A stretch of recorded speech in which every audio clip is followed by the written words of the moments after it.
Carb cycling is the topic of the day, and before we get into the what or the why or the how, it's important to remember everything in the fitness industry is sensationalized. This is the best thing that you could do ever in the history. Carb cycling builds muscle, burns fat, calories don't count. You don't even have to work out except for like once a year and you just get jacked.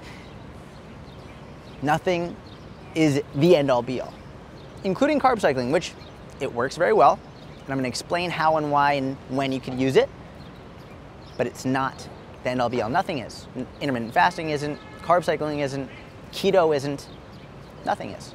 Now, what is carb cycling? Very simply, some days you eat higher carb, some days you eat lower carb. That's it. That's really it. Out of all the confusion that you may have had about carb cycling, some days higher, some days lower. Now we can get a little bit more specific.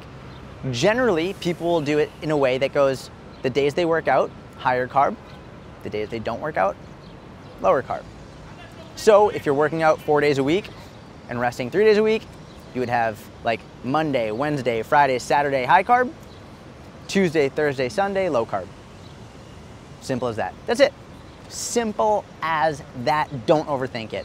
Now, why do some people do it? Well, some people do it because it's an easier way of moderating their calorie intake. Rather than necessarily tracking every single calorie and calculating it and writing it down, for some people it just allows them to eat more on the days they train and eat less on the days they don't train so that they can keep building muscle, keep burning fat, stay in a maintenance range. It helps them moderate it without actually being meticulous. That being said, there are some people who say carb cycling allows you to eat as much as you want and not gain fat. That's false.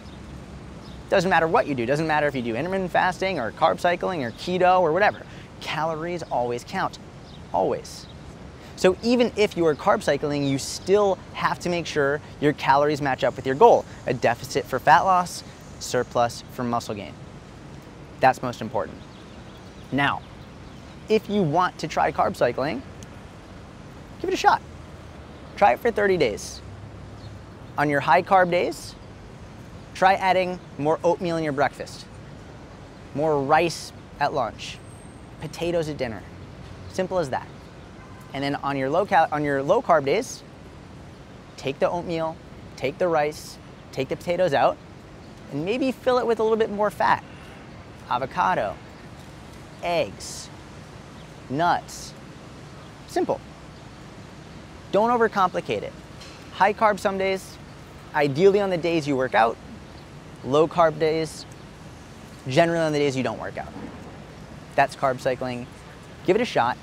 Before you make any judgments, before anyone fools you into thinking it's better or worse or the best or the worst or anything like that, try it for yourself. Don't take their word for it. Don't take my word for it. Do it for you. Objectively, track your progress. If you want to keep doing it, great. If you want to stop doing it, that's cool too. Give it a shot. Let me know if you have any questions. Give the video a like, subscribe. Any questions, leave them below. Love you. Talk to you soon.